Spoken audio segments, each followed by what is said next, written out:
National Path Lab presents Fly with Royals. Health checkup गरौँ, cricket हेरौँ।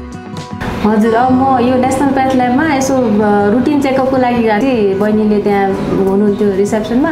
उहाँले भन्नुभयो म्याम यसरी 2000 मा एउटा राम्रो प्याकेज छ, यो लिनुस्, यसमा सबै कुरा छ भन्नुभयो। मैले आइहालेँ ब्लड टेस्ट गरेर। अनि नभन्दै अर्को दिन चाहिँ म चाहिँ 2 जना लकी विनरमा परेछु भनेर खबर आएछ। अनि म त्यहाँ हेल्थ चेकअपको लागि पहिला म कोलेस्ट्रोल चेक गरौँ भनेर मात्रै गएको थिएँ। त्यहाँ गइसकेपछि उहाँले चाहिँ हैन यो अफर छ एनपीएलको भन्नुभयो। खुसी नै लागेको छ, राम्रो छ। महेन्द्रनगरमा मैले चेकअप गराउनु कारण चाहिँ कस्तो हो भने मैले साथीहरूबाट अनि आफ्नो स्टाफहरूबाट चाहिँ अत्याधुनिक प्रविधियुक्त मेसिनबाट एकदम परीक्षण गरिन्छ भन्ने पनि सुनेको थिएँ। त्यही भएर मैले त्यहाँ गएको। राम्रै रहेछ, यस ठिक छ।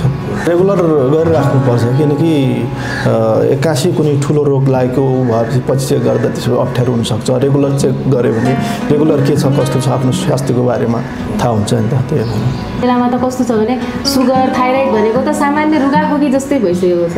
त्यही भएर सुगर कतिखेर कसलाई भइहाल्ने हो, थाइरोइड कतिखेर कसलाई भइहाल्ने हो हैन। त्यो पनि सिम्पली हामीले अब के हुन्छ भने चेक गराइराख्नुपर्छ आफूलाई।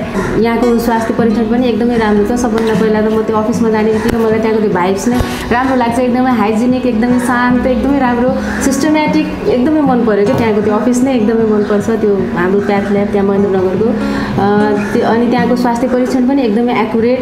त्यहाँको डक्टरहरूले रेकमेन्ड गर्ने पनि हाम्रो नेसनल प्याथ ल्याब नै हो।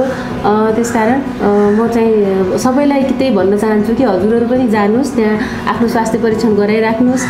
यो उर्वर भूमि नै हो सुदूरपश्चिम भनेको हैन। क्रिकेटमा पहिलादेखि नै क्षेत्र नम्बर 6 बैतडी भन्ने एउटा नेसनल इन्टरनेसनल त्यहाँबाट चाहिँ खेलाडीहरू उत्पादन भएको छ। र नेसनल प्याथ ल्याबलाई पक्कै पनि चुज गर्नुहोस्। यो एकदमै एक्युरेट हाम्रो परीक्षणको रिजल्ट यसले देखाउँछ। धन्यवाद, म यति नै भन्न चाहन्छु। National Path Lab, redefining diagnostics, empowering health and transforming lives.